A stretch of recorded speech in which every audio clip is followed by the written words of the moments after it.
Thank you all so much for joining us this evening, afternoon, at this time, wherever you might be. My name is Rajiv Mohabir, and it's with great and sincere pleasure that I welcome you to this digital space to celebrate the launch of Enter the Navel for the Love of Nonfiction, an essay arranged alphabetically by our beloved Anjoli Roy. Tonight's very special program will begin with readings by two writers, Alluri and Neelanjana Banerjee, whose work and commitment to the literary arts fosters a sense of community as we stand at the nexus of art and activism in our newly emerging world, as we embrace for the changes about to be ushered in. As writers, we use our voices to lay bare our stories, to weave together our belongings and dissonances as we create in the United States and occupied native nations that we write from. Tonight, I speak from Pawtucket land of the Wabanaki Confederacy, on the edge of Rumney Marsh Reservation, where bivalve mollusks and tidewaters make fertile the land and breathable the air. To begin this evening, Hari will read, then I'll introduce Neelanjana Banerjee, and the reading portion will conclude with Anjoli Roy reading from her chapbook.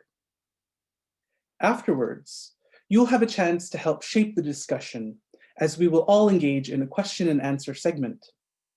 So I ask that you please use the Q&A icon in the webinar to send us questions directly for your concerns this evening.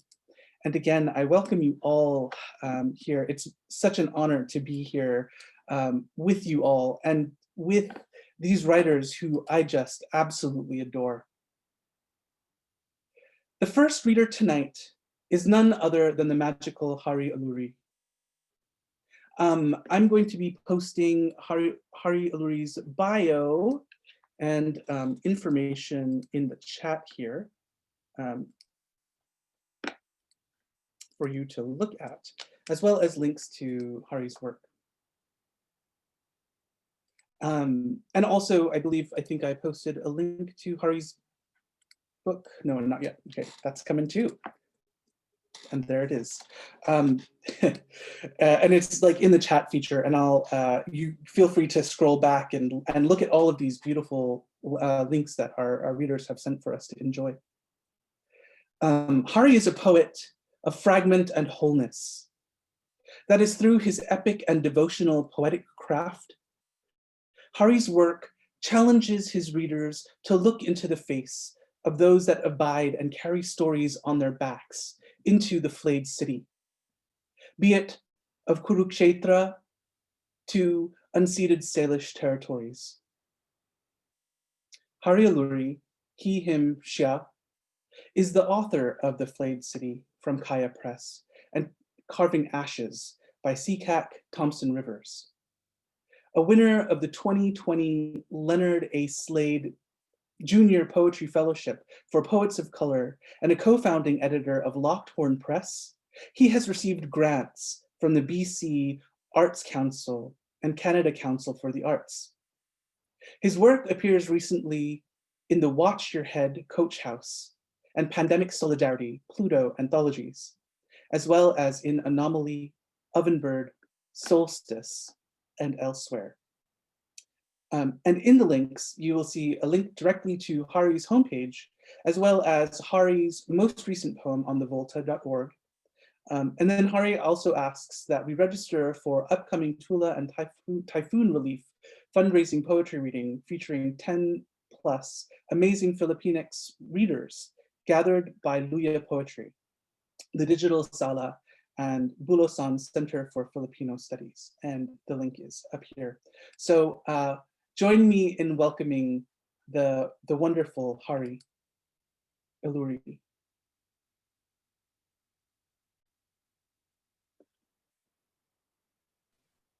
Thank you so much, Rajiv. It is a joy to be here. I'm just setting up my camera so that the crystal that was in the promo page, as I was told to do, will be there.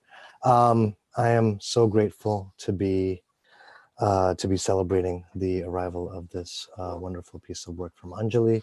It's both, it's insightful, it is funny, it challenges and opens the reader up in many different ways. And what I'm gonna do, and please stop me, Anjali, if this doesn't sound right.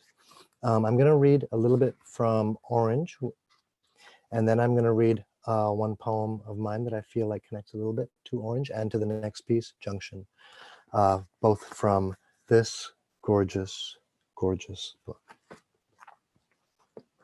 So, Orange. A navel is a kind of orange. It is also the name of the small secondary fruit at the apex of a navel orange, the orange inside the orange. My mom's parents were smart about oranges. They had navel and Valencia trees, which fruit at different times during the year. This meant fresh oranges year round. Grandma would squeeze these fruits into juice that she'd serve in shot-sized glasses to her wee granddaughters. Even now, decades since my last glass, Grandma's fresh squeezed juice is the best I've had. When we were little, my sisters and I learned to sip it slowly. I remember learning in reproductive biology that female babies are born with all the eggs they'll ever have in their lives. I learned that this biological reality is completely unlike males, who make and dispense of 1,500 sperm per second. In this sense, females are like nested dolls. To carry a female fetus is to carry all your potential grandchildren too. The belief that we are born with all the eggs we'll ever have has been challenged. But I like this idea that I may have been on some cellular level, drinking my grandmother's orange juice while my grandma was pregnant with my mother, who was already carrying in her body many of the basic building blocks of potential me. I like this idea of fetus navels connected to invisible maternal navels, backward and forward for eternity. That once again is from Enter the Navel, For the Love of Creative Nonfiction, an essay alphabetically arranged by, and we'll hear from her later, Anjoli Roy. Now, Major Arcana 13, Kamatayan was exactly correct. After Amina Said, after Jennifer May Maramba, Janalyn Umipig, and Verma Soraya Zapanta. My Lola's chewing is marvelously toothless. Adobo shines her gums, she cracks the bones for the marrow's extra salt. Trace the letters she never says, the language of salt. The story she tells of the power out has a flashlight pointing up its face. A minute after the fright, and my breath is still scuffled. This ocean between my sweat for her, my tears, and her village. I wasn't there when her chewing left. Since I swipe the plate and lick my fingers for her jokes. Time doesn't end in us, it goes how it pleases, requires no welcome mat mandala pour of salt as light settles in the glass, the sand. She boasts her smile. Is Lola also salt? One part who I am, one part where I'm from. Years after she died, Undas, she reminds me the geometry of her movements. If I brush my hair, may I brush the knots out of hers. The mess is also true. Here, our backhand one-arm broom, my line from hips to shoulders, fending off the curve of hers. My wonderment, let it be the part my broom can't sweep away. Let it be what binds me to the salt that calls in you. Then, once again, from Enter the Navel, Junction. In English, a navel is also defined as the junction of leaf and stem. This definition is obsolete, though it remains intact in Hawaiian. I wonder if this linguistic severing of Anglophone navels, of the cutting of kinship of plant navels from human navels, might not illustrate how and why so many communities live like lands and waters are endless commodities to consume, develop, and pollute rather than care for, are beings that we have dominion over and therefore the right to abuse. As stated earlier, I wonder if mending this wound and putting our weight behind those communities with enduring reciprocal naval connections might be key to the survival of the human species. See also geography, which I hear Anjali might be reading later. So sorry. Excuse me. I'm sorry about that. I just want to give one more thanks to Anjali, to say thank you to Rajiv for the introduction, beautiful, and to be so joyous to share this time with all of you, as well as and always with Neelanjana Banerjee, who's about to come through and bless us with both Anjali's words and hers. I'm passing it back to you, Rajiv. Thank you, Hari, and thank you so much for such a beautiful reading. Let it be what binds me to the salt that moves in you. God, chills.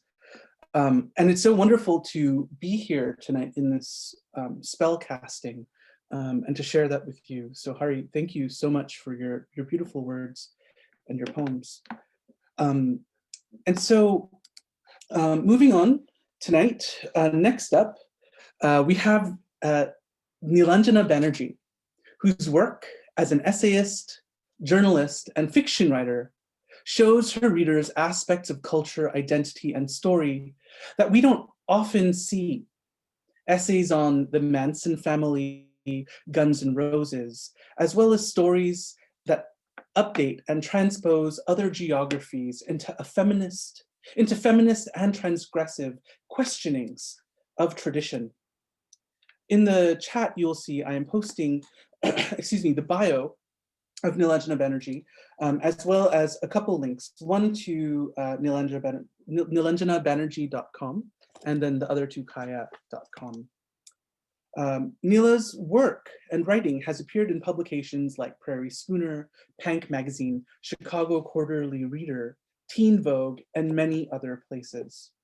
She is the managing editor of Kaya Press and teaches at UCLA and Loyola Marymount University. So please help me welcome Neelanjana to the stage, I guess is the wrong word, to the spotlight, to the Zoom spotlight. Thank you so much, Rajiv. What a blessing to be introduced by Rajiv. I hope you all get to have such a thing happen in your life.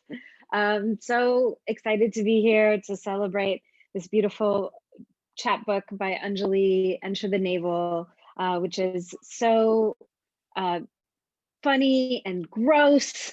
And I don't know if you guys, I don't have the book, but she'll hold it up for you.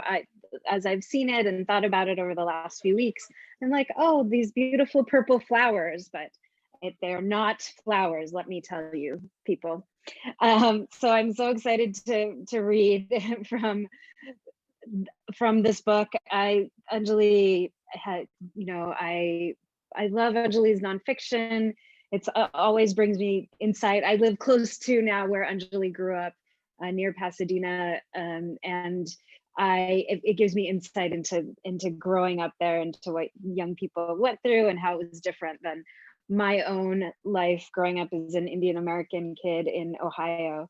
But I also love the intersections as well. So I'm going to read from Enter the Navel a piece called Piercing. I'm gonna read some of it and kind of leave you at a cliffhanger to get you excited to get into this. Piercing from Anjoli Roy. On average, it takes 6 to 12 months to heal from belly button piercing. Even though I hate to have my belly button touched, I got mine pierced. I was 16 and along with my girlfriends had decided to, maybe ironically, maybe unironically, pull the stunt of telling each of our parents that we were sleeping over at the other's house so we could stay out all night. The 6 or so of us slid across the sheepskin seats of my dad's 2-door 1972 cherry red Mercedes to head to Venice Beach so Brianna could get her belly button pierced. But by the time we got there, she looked like she was going to chicken out. To be fair, the sun was kissing the ocean once we finally made it to the west side and found parking and had clambered onto the boardwalk. Hardly anyone was in sight. No rollerbladers, no swole folks at Muscle Beach. The street vendors were packing up henna stands and live art supplies. The scene was just missing a cartoon tumbleweed. We hustled to the piercing studio we'd visited in weekends past and caught a guy just as he was pulling down the metal security gate. He doubted our age. We showed him some cash. He let us in. I don't know, Brianna said once we were inside where the needles were. I'll do it, I said. Were we rebelling by piercing our belly buttons? Were we taking back our first connection? See, mother. I remember the tiny room he led us to, the surgical gloves and the bite of an alcohol swab on warm teenage skin. It hurt more than I thought was necessary. He did it deep, Brianna would later tell me warily. I didn't know because I couldn't bear to watch him. In retrospect, it was pretty clear that guy wasn't a piercer. But in this moment, swept up as we were in the Dawson's Creek Empire Records, Mariah Carey at her peak swoon of our high school years, there was no backing down. Teenage slogan, no regrets. Brianna followed through too, and so we became piercing twins during what would become the gruesome healing. I'll leave it at that for now as I go on to my own. And I love this piece particularly because I did not engage in the belly button piercing, but I remember all of the stories and all of the people who did go through this very long and what seemed like a very painful process for that sexy midriff. So I really appreciated it. And again, how it goes into those beautiful, sensual details, the humor, the leaning into the gruesome is one of the things I appreciated most about this. So definitely, if you haven't got your hands on this beautiful little chapbook, please do. So I'm going to follow up with the reading for my novel in progress, which is entitled Keloid, which is about a teenage girl, at least the part that I'm going to read to you, named Lavani Dasgupta, growing up in Dayton, Ohio in the mid-90s. And this is a scene right after she's coming home to her house from a Halloween party that she stayed out all night at and had some intense things happen and is about to go to Kali Puja with her family, the Ohio Community Kali Puja, right, from Keloid. 5-HTP, 5-hydroxytryptophan, formula C11H12N2O3. Later, when I would retake chemistry at my new school, my block was gone. I no longer failed. I understood how chemicals fit together, the organic connections between amino acids and biosynthesis. Was it because how I focused on that bottle while I sat in the early morning light in the park and waited for it to be late enough to go inside my house? There was a diagram of 5-HTP on the blue and white bottle Genevieve had given me, the hexagonal shape with the double lines indicating the double bonds. I looked at it and looked at it, my jaws still grinding to the point that pain spread up into my temples and down the back of my head. I had no idea what time it was, but I finally got up and walked home, my feet dragging already with the weight of daylight. My tongue kept returning to my front tooth, where it felt like there was something jagged stuck to the edge that wouldn't come off. And by touching my tongue to it, it was trying to remind me of something that I already knew.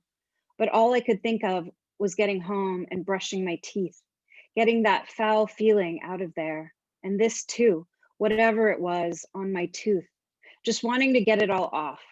I imagined spending the entire day in a scalding bath. But it was later than I thought, and my mother answered the door already dressed. "It's late," she snapped. "I thought you were going to be home earlier." She looked behind me onto the street. "Who dropped you off?" I felt so disoriented by seeing her standing there in her carefully pleated maroon sari, the color somewhat iridescent, which my eyes wanted to stay on. I wonder now, thinking back, did I sway there as though I might fall down? Could my mother not see the state I was in? What if instead I had come to the door sobbing and let her catch me, tell her everything or nothing? Would she have caught me before I hit the ground, there in the entryway, her blood-colored sari fanning around us? "I have to brush my teeth," I mumbled, looking down. "Hurry and get ready," she said. "We have to leave in 45 minutes. In my room, there was a sensation like my ears were stuffed with cotton. I stripped away my pretend sleepover clothes and turned the shower to hot. I perched on the toilet, and it stung to pee at first, but then it didn't. The steam barreled out of the shower and began filling the room, and by the time I got to the sink, the mirror was already fogged up. I brushed my teeth until my arms started to hurt, and I leaned onto the counter with my elbows and kept going, the foam bubbling out of my mouth and down my chin. I spit into the sink until I gagged with the effort, my throat raw, but it was still there. Whatever dried jaggedness was stuck to my tooth. I finally brushed away a circle in the steam of the mirror so I could see myself. And the black of my eyes spilled down my face, dragging deep shadows behind. So I avoided them. I avoided looking at myself then, and for a long time after that. But finally, I opened my mouth to see whatever had affixed itself to my tooth. And there was something weird and black there. And I leaned closer into the mirror that was already fogging again and saw that my tooth was chipped off at a jagged angle. And what was stuck there was nothing at all. And like that, my tooth became a portal, an abyss that opened up beneath me that still lingers. Thank you so much. I can't wait to hear Anjoli. Thanks again for inviting me. Congratulations. Thank you so much, Neela. That was spectacular. I'm always so thrilled to hear from Keloid. I think what I really like about it is that it captures so well this idea of the feeling after after a night out in maybe in high school, maybe in your 20s. You say, "I avoided looking at myself." Then a long time after that, this really is very resonant with me. I would like also to say that Neelanjana is quite fabulous in her capacity of editing, and she put together, along with Sumi Kaipa and Pirini Sundaralingam, this anthology that was formative for me when I was like becoming a poet. It's called Indivisible, an anthology of contemporary South Asian American poetry. And this anthology is just, I wrote part of my master's thesis on it, part of my dissertation actually has like this book being deeply involved. And it was one of the first places that I actually saw Indo-Caribbean representation in the world of American publishing. So thank you. And I love Neela as well. And so it's so wonderful to be here tonight with these people that I just absolutely adore. And now I'm going to introduce Dr. Anjoli Roy. And I've known Dr. Anjoli Roy for about 7 years. Our friendship was hard-won, which means that the seed of comradeship was planted deep in the ground. And what a tree Anjoli is. In my time reading Anjoli's drafts, I've seen her strive towards laying bare the heart's unseen innermost workings. Anjoli Roy's voice is the voice of someone who sees, someone who peers deep. She has been an accomplice to my every literary effort, so I say this from a place of fullness. Anjoli makes space for so many writers and thinkers and people. I have never seen anyone work as diligently as Dr. Roy in planting the garden that feeds so many of us that are here tonight. Whether as a current radio show creator and host with It's Lit with PhDJ, or as in the past with her work as the editor-in-chief of Hawaii Review, Anjoli Roy consistently supports and nurtures the literary world around her. I like to think that we are all of Dr. Roy's little plants. Some of you are sweet potatoes, some of you are spinach, some of you are bitter melon. I personally claim to be garlic because, you know, it's a little spicy. But the care and concern that Anjoli Roy shows to the community and her beloveds is also evident in the writing that she presents to us tonight. With adept skill in her beautiful chapbook, the narrator or speaker blends poetry with prose, original research into the grotesqueness of the human body, with the personal narrative in concise prose that arrests as it delivers its nuance. From the attunements of living as a settler on Kanaka Oiwi lands to the physical personhood of dehumanized subjects, Dr. Roy's research is lived as well as textual, a meeting of various seas, itself its own metaphor for the literary essay hybrid form it takes in this chapbook. In content, most certainly, but also in form, Enter the Navel achieves a modular posing of the question, which is the container, the written essay or the human body? In this chapbook, what strikes me is the way that each piece can be read on its own and pack a punch individually, but also when taken into consideration as a unified whole, it shows us the way hybridness bleeds from considerations of craft into content and into the daily living of the author. This writing shows me what is possible for genre as well. That the very line between imagined separations is itself an illusion, a fiction. For we, her readers, this writing guides us into the tricky terrain of living an ethics that aligns itself with our greatest potential for self-reckoning. In the chat this evening, I've been posting links to finding her chapbook online. And also I'm posting her bio, which I'll read in just a second, but there are 3 links that I'm also providing that I'll explain in just a moment. So I just wanted to direct your attention to the chat for a second. Dr. Anjoli Roy is a creative writer and high school English teacher in Honolulu. She has a BA in individualized study from NYU and an MA and PhD in English from the University of Hawaii at Manoa. She is also a VONA, Voices of Our Nation Artists Foundation Fellow and a Pushcart and Best of the Net nominee. Anjoli Roy is the author of this wonderful chapbook, Enter the Navel, for the Love of Creative Nonfiction, published by the Operating System in 2020. In her bio, she says that she is bowled over that and so heartened by how these writer friends of hers agreed to help her launch this weird little chapbook. And you can find her work at www.anjoliroy.com.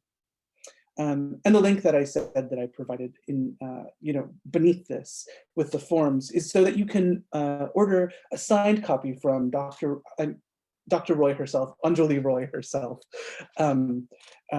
And what's under that is a link to her wonderful radio program that she co-hosts with the wonderful Jocelyn Ng. And so with that, I present to you tonight one of my most beloved friends and my AWP wife, and a pretty awesome person who I just absolutely adore. And I'm so honored to be here to speak with her tonight and to listen to her, Anjoli Roy.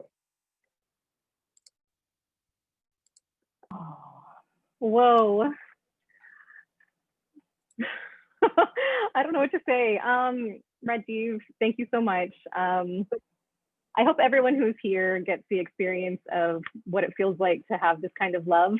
Dang, you know, I've read from this chapbook before and I've not cried, but I feel myself on the cusp of it. I haven't even read yet. It's really amazing to hear your own words in people's mouths who you admire so deeply. Yes, I admire your mouths, Neela and Hari. Thank you two so much for doing this. Neela is joining us from the desert where she's celebrating her first son's birthday, who just turned 6 today. And she still made time to be here. I'm so honored. Hari, thank you so much for doing this as well. I've had the pleasure and privilege of having both Neela and Hari on our podcast, the podcast that Rajiv mentioned.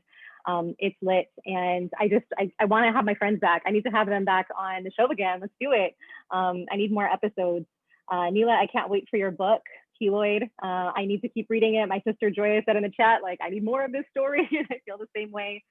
Hari, thank you for bringing your salt. Thank you for bringing our grandparents together. And Rajiv, I don't know what to say to you. I love you so much, and I can't express in words properly how grateful I am for the support that you've always given me, that you've always believed in me, that the point where it's become a sort of running joke. Like, Rajiv is publishing all of his incredible books in all of these different genres. His memoir is coming out with Restless Books. Can I mention that he's maybe dabbling in fiction, more than dabbling? And of course, he's an acclaimed translator and poet. And the joke is, it's his job next to try to find me, to help me get my work out. So this is, in no small measure, an example of his incredible support. And I love you so much. Thank you all for doing this. Thank you everyone for being here. The chat is live and I am enjoying it. I am gonna try to share some slides here. So this is part of an immersive experience. I've done this once before and it went okay. Let's see if it's gonna work again. If it's working properly, I should, once the slides appear down below, it takes a couple minutes or a couple seconds to load, I should appear on top of them. So let's see, can you see me? Is this working?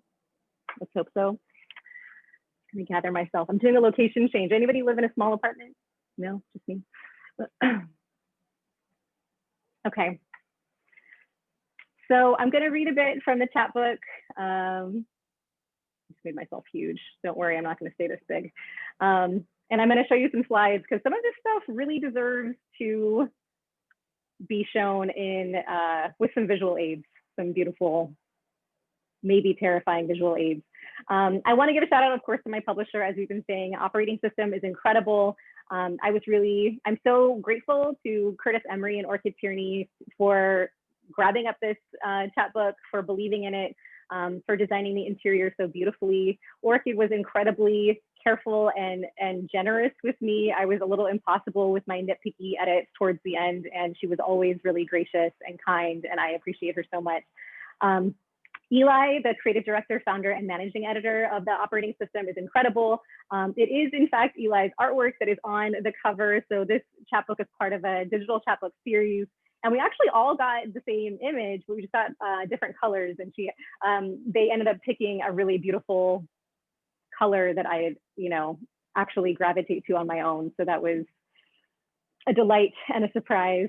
As has been mentioned, this chapbook is part of the Radical Open Access Collective. So you can access it online for free. You don't have to buy it unless you want a hard copy. And if you want a hard copy, you can get it from me, you can get it from Bookshop, you can get it from Amazon, entirely up to you.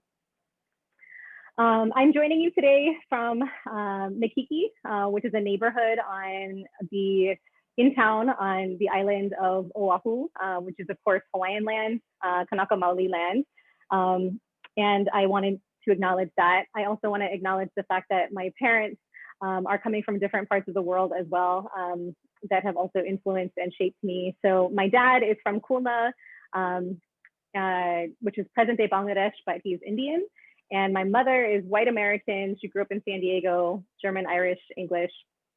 And those are some of the lands that have shaped me in my perspective, which I think probably shows up in this chapbook. I'm not going to get into a lecture, who cares? We're like in a beautiful arty space, but you may have noticed this book is about navels, and it started off with me looking at the term navel gazer and how it gets launched at writers of, how that epithet gets launched at writers of creative nonfiction on occasion. And I was curious about that because I didn't really know why that critique was being launched at folks who analyze their lives in relation to the rest of the world. I feel like some of our decolonial work actually requires us to do that.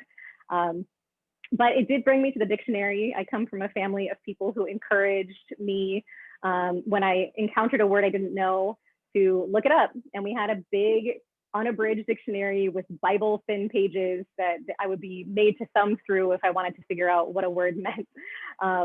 And you know, while I found that humbug at the time when I was just reading a story and I was just trying to understand what a sentence meant, I think it kind of trained me quietly in the practice of stepping to dictionaries and wanting to know more about a word than what it meant in that particular sentence, but how it shifted based on context and history and, I don't know, linguistics, etymology, all that good stuff.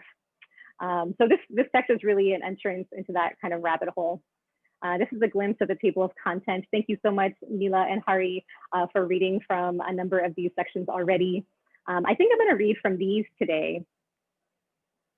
Let's do it. Let's do it. Okay, so we're going to start off with this section titled Abdomen. A for abdomen. This is an ABCdarian. You may have noticed there's an entry for each letter in the alphabet. Here it goes. It's common knowledge that the navel is a round scar in the middle of a person's abdomen, produced from the severing of the umbilical cord.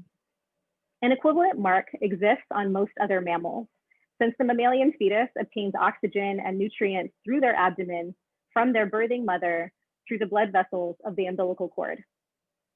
Dolphins have navels. Platypuses do not. Today, the navel is a gate surgeons pass through to enter the body. Via a small incision, they can now remove whole organs. Over the telephone and while eating dinner, gynecologists, like my dad, have directed nervous interns to conduct laparoscopic hysterectomies without creating a new scar. No, that's the bladder. Move that to the side, he once said, sucking dull from his fingers. We were sitting around the table. My first sleepover friend from my mostly white elementary school sat frozen at the table beside me, stunned already by the challenge of eating Indian food, let alone eating it with her hands. I eventually got up to get her a spoon. The navel might just be a scar. It might be the threshold to the spiritual realm, to our ancestors and those not yet born. It might be something else.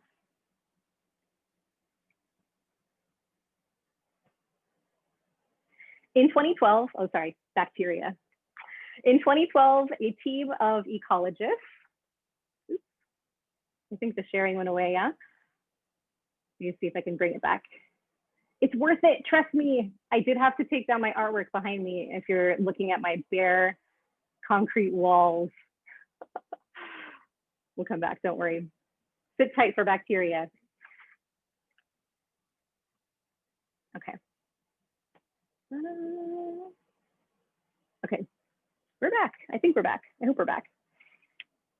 In 2012, a team of ecologists in North Carolina published a scientific research paper on their belly button biodiversity project study. They collected samples from 60 people's navels and found 2,300 different types of bacteria living in those human belly buttons. The unique combination of a person's navel bacteria varies from person to person. A person's belly button was found with a bacterium previously discovered only in the soil samples from Japan. This person had never visited Japan. Another bacterium found in a sample from one person's navel had previously only been found in the ocean.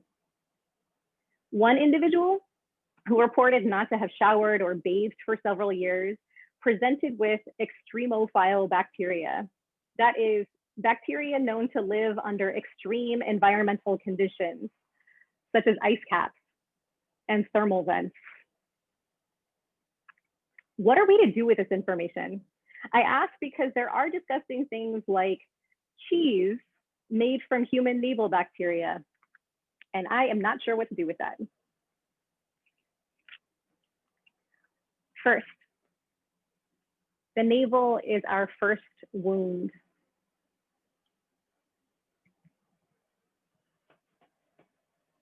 Geography. The navel is the center or middle point of a country or sea. In the town of Shibukawa, located in the center of Japan, an annual festival celebrates the belly button. Shibukawa is called the belly button of Japan. In Hinduism, one navel is a geographic marker so crucial it is considered to be the source of the universe. See Vishnu. A mountain can also be a navel. Located on the largest of the Hawaiian Islands, Mauna Kea is the tallest mountain in the world measured from the seafloor. Kanaka Maoli, the indigenous of Hawaii, recognize Mauna Kea as a piko.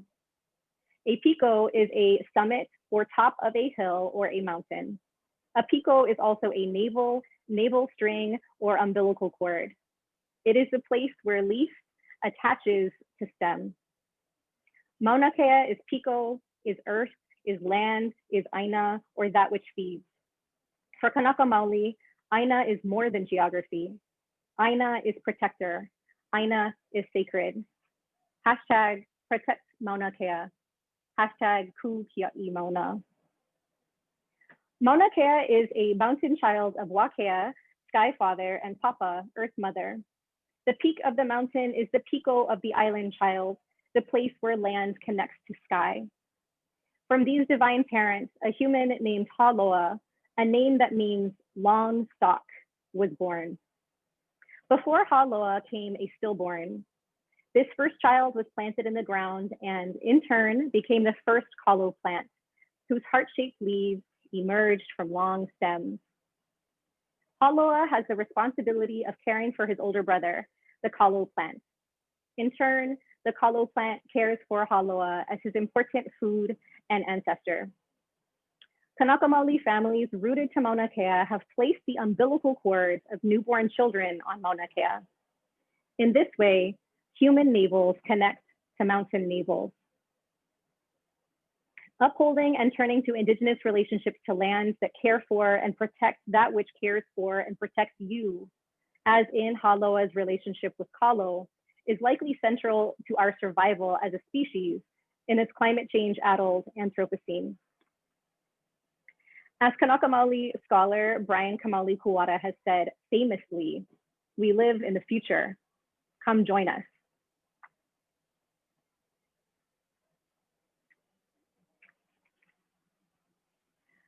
Gear shift, friends, prepare yourselves.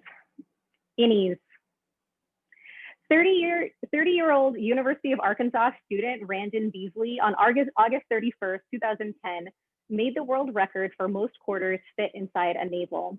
His is so deep, he fit 30 coins inside, and as the world criteria requires, stood for the duration of his attempt, with all quarters remaining in the belly button, unassisted, for at least 3 seconds. Related records indicate that the most blueberries fit into a belly button are 10. I could not find information on record-setting outies, though if you look around long enough, you will likely come across a story about a 26-year-old who had a navel that stuck out a full inch from his belly and was offered upwards of $1,000 by fetishists for a video of him fondling it. You might shudder at that, as I did.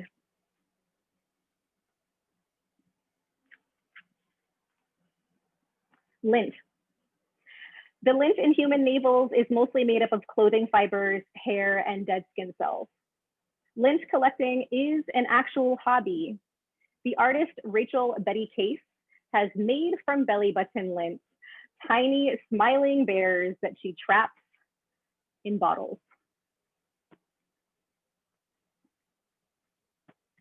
In 2010, the Guinness Book of Records recognized librarian Graham Barker for his collection of belly button lint.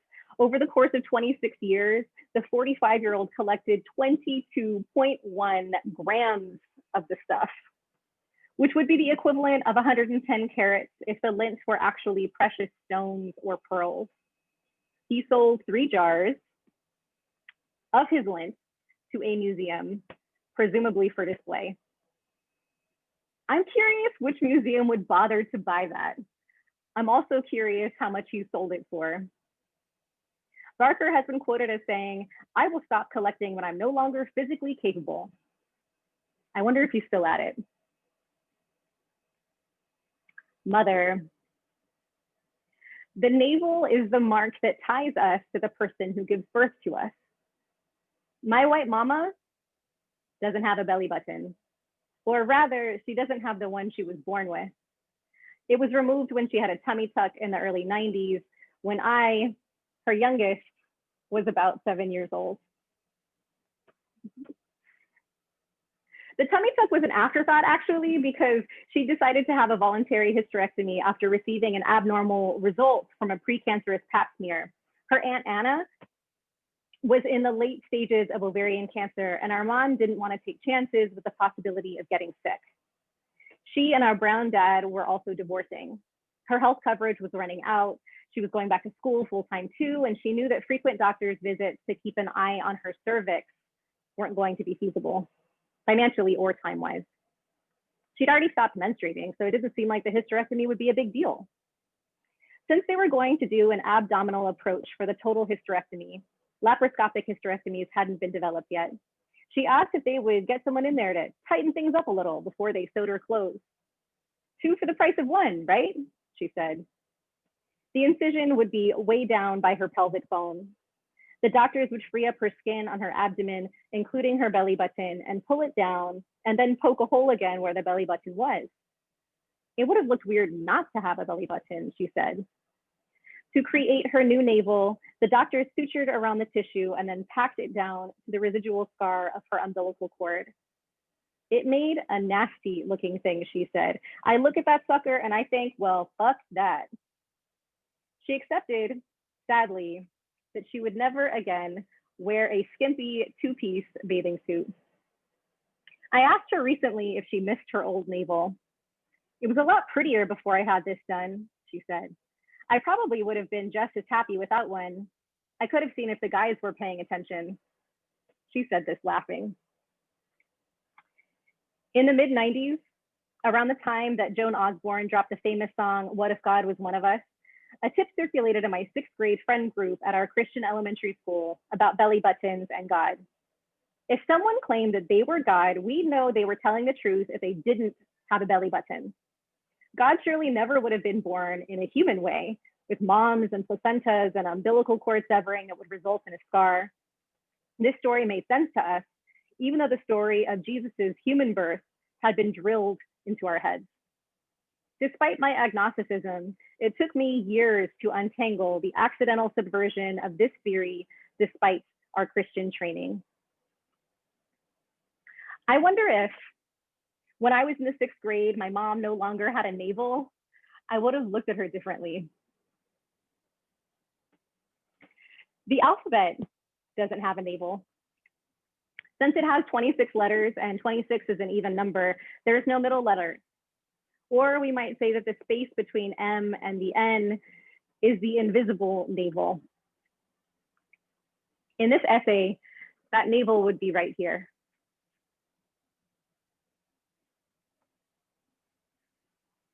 Navel gazer. Navel gazer is an insult usually launched at someone who is self-absorbed, who positions their own thoughts and ideas at the expense of a wider view, as if such things are interesting or insightful to anyone other than themselves. Belly button meditation is a real thing, though. Contemplation of one's navel, or omphaloskepsis, comes from the ancient Greek and involves the use of the navel as an aid in the quest to consider the cosmos or human nature or to converse with the divine. Some say they have experienced celestial joy during navel gazing. There are actual marble statues depicting omphaloskepsis. In the Louvre, 4 Roman men stand hunched over awkwardly regarding their alabaster abs. Their abs, right, my mom said when I told her this. You sure they weren't questing for something a little lower? In yoga, the navel is an important chakra in the body. Named Manipura, or City of Jewels, this chakra is supposed to provide a practitioner of yoga with a clear sense of self and purpose. Though it's unclear whether, in all the different kinds of yoga that exist today, the physical act of bending one's upper back to look at one's navel has been utilized to engage this chakra. I'm not a practitioner of yoga and therefore cannot speak to that. Skipping ahead a bit. Vishnu. In Hinduism, the navel of Vishnu, the preserver, is the center of the universe and the source of life. Before the universe is created, Vishnu sleeps on Shesha, the giant cobra, the serpent of infinity, who protects Vishnu and floats on the waters of a dark oceanic nothing. Vishnu sleeps peacefully. Then from the inky depths, a resounding Om thrums the darkness with energy. As morning dawns and Vishnu awakens, an elongated stalk emerges from his navel, revealing not a heart-shaped leaf, see geography, but a lotus. From the center of the lotus, Brahma is revealed, hatched from an egg. Brahma is the creator of this universe. He uses the petals of his lotus to make our world. After 100 Brahma years, or roughly 3 trillion human years, Brahma attains liberation and pralaya, or massive floods, wash everything away. Vishnu returns to his giant serpent bed to sleep and rest after all his years of caretaking. And then the cycle repeats again and again. In this creation story, from Vishnu's navel, an entire world is born and perishes and is born again. We again have the celebration of the navel as the center of birth and life and creativity. With the lotus, we also return to the enduring image of the navel as the connection of leaf and stem and of the divine. See geography, see juncture. In this story, however, the destruction of the world is inevitable, as is its rebirth. The cycles turn on and on. Our dad, though he was born in India and to Hindu parents, wasn't raised with much to do with Hinduism. He converted to Christianity and assimilated to American life while growing up in segregated North Carolina in the 1950s and 60s. Today, what I've learned about Hinduism and India is largely from books, the internet, and better informed friends. This severance is a kind of violence for us biracial diasporic daughters trying to unfurl our own brown roots and flower. Even without knowing this story of Vishnu's navel, my sister Joya, who's here today, went through with a lotus birth with her 3rd child, who she and her husband named Omja Barindra, but who we call Omja, or Om for short. Om was the first of her 7 children to be born at home. Baby Omja. The lotus birth involves keeping the placenta and the umbilical cord intact after birth to dry and fall off on its own, a non-severance that honors the connection between placenta and baby, who some think of as being on the same energetic level, to let the baby's consciousness gently enter the body. The lotus birth honors the great transition of moving from the spirit world to the world incarnate, the world of being embodied. Lotus birth protects the baby from their first wounds, though the decomposing placenta and umbilical cord create their own challenges. Some rub the placenta and cord with salt and turmeric to aid the drying process. It took 7 days for Om's umbilical cord to wither and detach naturally. You can kind of see it darkening in this picture here, yeah. It smelled like the docks, Joya admitted, but it was a nice gesture that we did.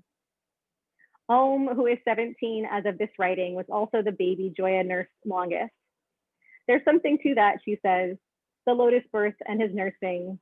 Om is a gentle boy. He still listens to me.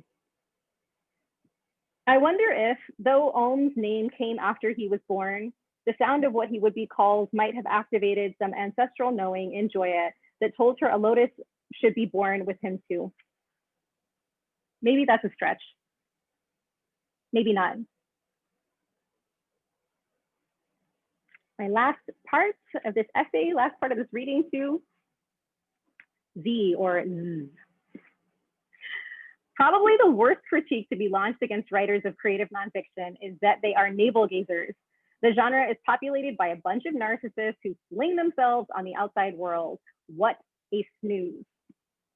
In her contribution to the anthology, The Far Edges of the Fourth Genre, Kim Barnes writes, quote, readers of nonfiction should come away knowing more about themselves than they do about you. The emphasis, which appears in the original, might be a little hostile. But how do readers learn about themselves by reading about someone else? If writing creative nonfiction hones important writerly tools, self-reflection, meaning-making, attempts at understanding ourselves in relation to the world around us, reading creative nonfiction text means observing the author's tools in practice. At the risk of sounding defensive, and maybe a little hostile too, the appeal of reading this genre might be the unspoken invitation to experiment with the author's tools, so you can learn more about yourself. Take this essay, for example.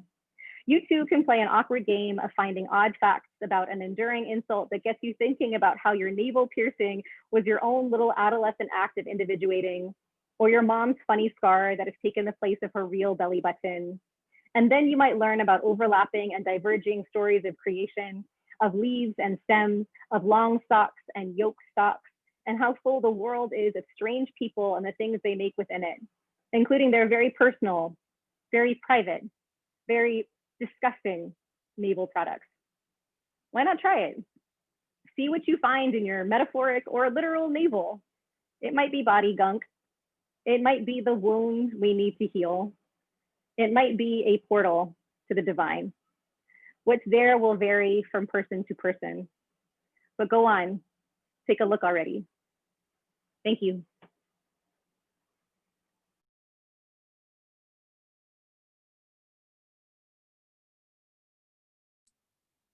Please join me in, this applause. Yay! And for all of our readers who I'll invite now to, turn on your cameras and like, can you believe this space that you have all created that around Anjoli's work and around all of your work?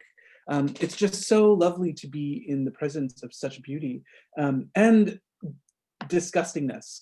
I mean, I was like, as I saw the picture of all those quarters, I'm one of those people that's like, don't touch my belly button. I don't care how we know each other, just don't do it.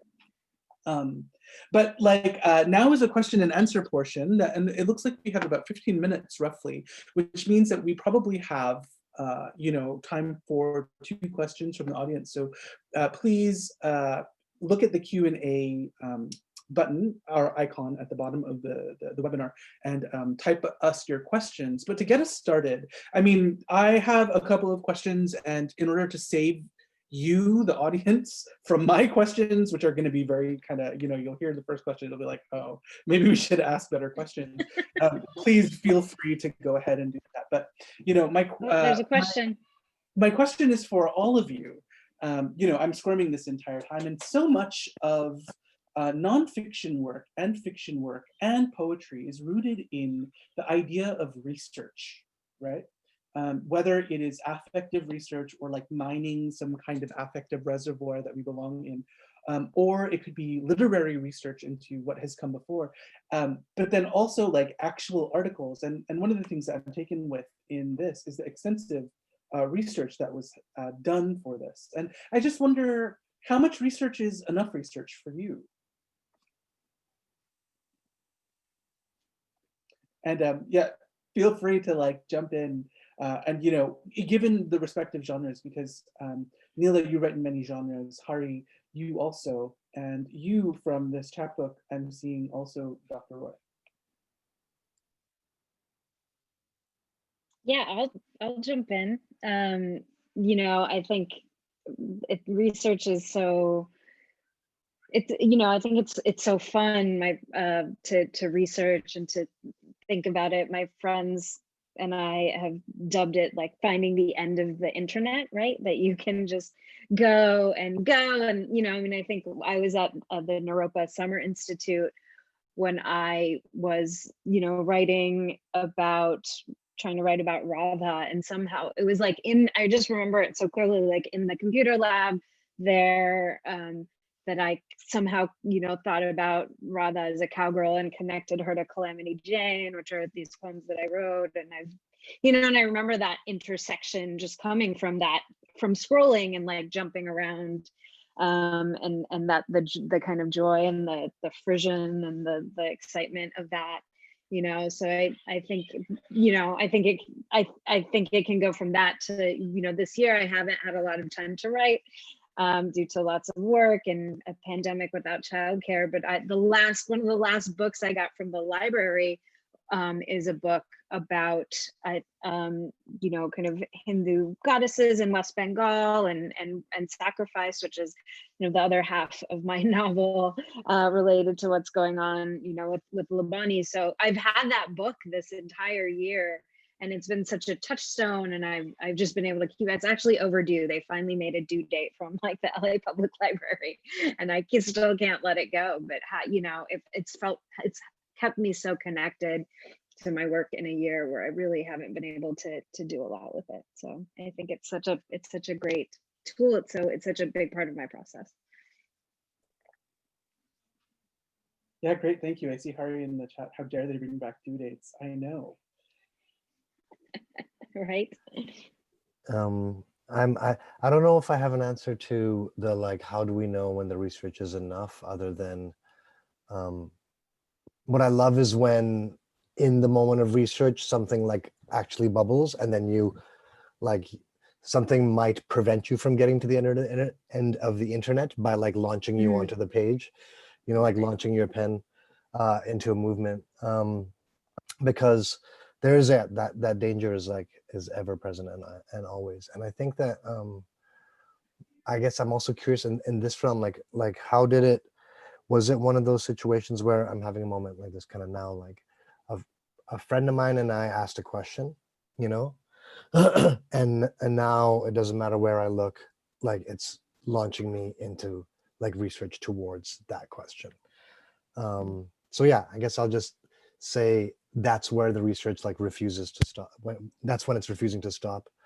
And then there's the other moment where like you're reading something and it may be like one line or something, you know, like there's like this like massive amazing resource, and then like one line makes you just go to a different space. So I want to ask about that as well. And also, can we just out loud give thanks for, now that we've done it in the chat, but like Rajiv's like introductions are a problem, you guys. Oh my gosh. I don't know what you They're want their to own do with your genre. life now that you don't have like if you Basically don't like have that a in your life, therapeutic you know, session that you can yeah, pay for. yeah. You What do you know? have to do?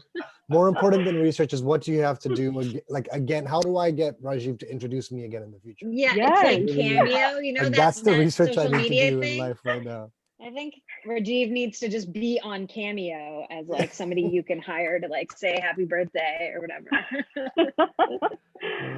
And No, pay him boku bucks, y'all, because he deserves it. Fund his next research project. Yes. yeah.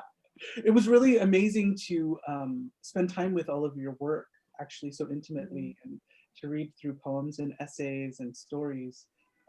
And I have a question about mythology too. Like there's, you know, the golden deer that you read about from the Ramayana, Neela, that connects to, you know, Hari, your work around the epic, and then also with Anjoli, the idea of Vishnu appearing in your chapbook as well. But anyway, I want to actually, Anjoli, what do you have to say about that kind of research line? Research stuff. I love what you were saying, Hari, about the feeling that there has to be something that kind of launches you out of the internet and onto a page. I think that happened. I don't know. I mean, so I started off looking up navel gazer, and then that turned into looking at navel and all the different ways that has been used in the past. And the back of a horse's you know, the back of a horse was once called a navel, which doesn't make any sense because it's physical navel, of course, on its belly, but that's an obsolete definition. And I was like, huh, I wonder what other obsolete definitions and then current definitions. And anyway, so that kind of pushed me into a space where I was like, I wonder if there's like record-setting navels, which then led me into the Guinness Book of Records, where I can't unsee the things that I found, the videos documenting those 30 coins in this person's belly button, for example, and other YouTube videos, just like, and things that you know, you find it on YouTube and you're like, this can't be true. I have to find the Belly Button Biodiversity Project study in order to verify that. So I mean, the references are a little ridiculous if you actually, I mean, it looks like there's like a lot, it's like very academic, but like a lot of them are YouTube links and a few of them are academic sightings, but yeah, I was trying to show my paper trail a little bit just because some of the information I became self-conscious about even as the chapbook was accepted by the operating system, where I was like, that can't, like, am I sure about that? Like, what is my source for that again? And, you know, I had to go back and double check things because it seemed too much. But yeah, I wonder too, like, to what extent does the form that maybe emerges for a text help us launch out of the internet and onto the page? I think for me, once I started playing with the ABC Darian form, then it was like, okay, I have 26 entries, and kind of once I had enough to hang on those letters, then I was like, I'm done, I can't. Like that's it. Is that something you folks have experienced too, Neela, Hari, and Rajiv? I'd like to say, actually, you know, thank you for your response, Dr. Anjoli. It ties really well into Devi Lashkar's question for you that Hari has mentioned in the chat as well. You know, about the origin story of this beautiful book. And I like the idea of just kind of like what you're all kind of saying about following that kind of thing outside of that thing into maybe an other thingness. That's really cool. And I have a little like thing to say also about the navel. I have a fear that if someone were to like touch my navel, that it would open up and my viscera would spill out. And that's like the root of it. My partner Jordan he just texted me to be like, make sure you say this aloud to the people today. So, admit it. That's so funny. I have been thinking about this thing. This ex-boyfriend I had was like, you know, touched my navel, and I was like, oh my God, don't touch it. It's like, so I can't stand it. And he was like, well, maybe if you got used to people touching it, you would clean it. And I like felt so much shame about that for so long.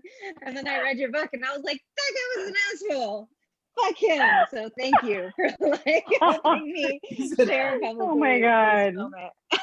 Navel shaming. That's like some next level stuff.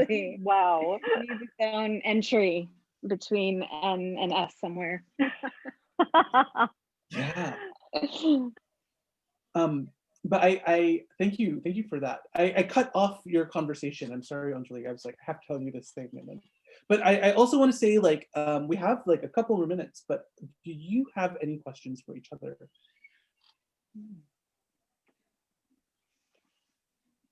I mean, I was, you know, both the mother. I mean, I was so interested. I think, you know, and I was having difficulty choosing between, you know, things because I related so much to the naval sections, obviously, that are about birth and motherhood and family. You know, I'm in this space. It's like my son's 6th birthday, so I'm thinking a lot about that today. And you know, so I thought that was so interesting. You know, that's such a deep thread, and I think family is such a deep thread in all of your work. So, you know, you've talked about all of the kind of science and weirdness. So for you, was that something, you know, how did it feel? You know, were you surprised that showed up, or was that kind of one of the first things that you kind of noticed as you were kind of structuring it? Or yeah, just talk about that deep thread in your work a little bit if you can. Thank you. Thanks, Neela. Thank you for that question. Yeah, I mean, I think that when I initially started drafting this or researching it, it was about definitions. And then I started free associating around like, oh yeah, and what's up with mom's navel? And I hate people touching my belly button. And like, I remember that time we stayed out all night to get pierced by that guy who was clearly not licensed, and how disgusting it was to heal.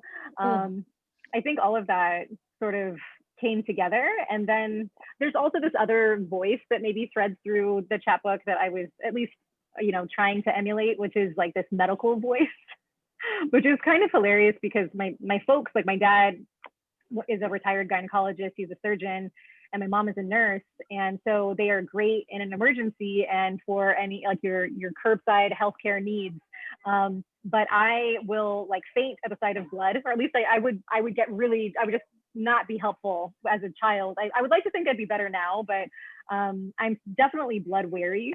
And so it's kind of a joke that like I can talk about this gruesome stuff, but if I were actually looking at it or having to handle it, I'm pretty sure I would be like useless. So yeah, I don't know. I think to a certain extent the essay was like an inquiry by itself. And then these things kind of grew out of it. Can I say that without it being too gross? The essay as petri dish. Thank you. It looks like we have one more question, and if we can answer this really quickly, because I want to be mindful of time, and then to invite everyone to the after party. We'll take like a 10-minute break, get a drink, and follow the link in the chat. But before that, Shantini Raidu asks, how do you find the balance between deeply personal anecdotes and research facts? Which is a really good question, right? I mean, how do you, the weaving of it just seems to be the key to having a successful piece or successful piece. Yeah, I don't know. I mean, I guess it's nice to get the confirmation from folks like from the operating system who were like, this is cool, you did a thing. And I was like, really? And you know, when I was working on my early drafts, and I send everything that I write to Rajiv. In fact, if something appears that he hasn't seen, he's like angry with me, which is just because he's such an amazing champion. Thank you, you're amazing. But through the course of that, I guess, I don't know, I had some fun. I was like color coding things as I was drafting. Like I printed out a draft and then I was like, I'm gonna highlight the definitions in orange, and then the medical facts in yellow, and the family stuff in blue, and maybe the kind of spiritual reverent pieces in purple. And at one point in my drafting, I think I was trying to make sure that all colors were present on every page, and that was close. But then if it wasn't quite there, then I was trying to put like the matching colors next to an entry that had the filling in colors, you know, so that also kind of helped me to think about the structure, maybe even before I imposed the alphabet on it. But yeah, I don't know. I guess it was just by balance. I mean, I hope it works, but I had fun doing it for sure. Great, thank you. And I want to thank everyone for you know, bearing yourselves to us through your words tonight, and you know, and your willingness to do this in celebration of Anjoli's wonderful chapbook, Enter the Navel. You know, everybody watching, please, you can obtain your copies either directly from Anjoli or buying it through Bookshop or Amazon through the link that I put into the chat.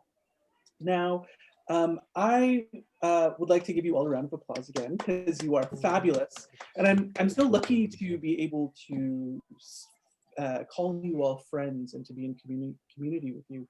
It's just one of the greatest pleasures of my life, quite honestly. And I also want to invite you and all of the panelists who can see the chat, probably not everyone on Facebook, to the after party, which will be on the hour wherever you are. So for me, it will be at 11. Oh my God. For you folks on the West Coast, it'll be 7, 8? 8 o'clock, yeah. 8 o'clock p.m. And then you in Hawaii, it is 6 p.m. So like, get a drink, Wow. take a piss, and or maybe not in that order. And then meet us back on the hour, and we can continue our adoration for these wonderful writers together. So thank you all so much for being here, and thank you all for Anjoli. Rajiv, thank you. Thank you so much. Thank you, Hari. Thank you, everyone. Neela. I love you folks. So wonderful. Bye. Wonderful. Happy birthday, Kailash, just so it's on the recording. Oh, yes. Happy birthday. Yes, I'll tell him. All right. Bye, everyone.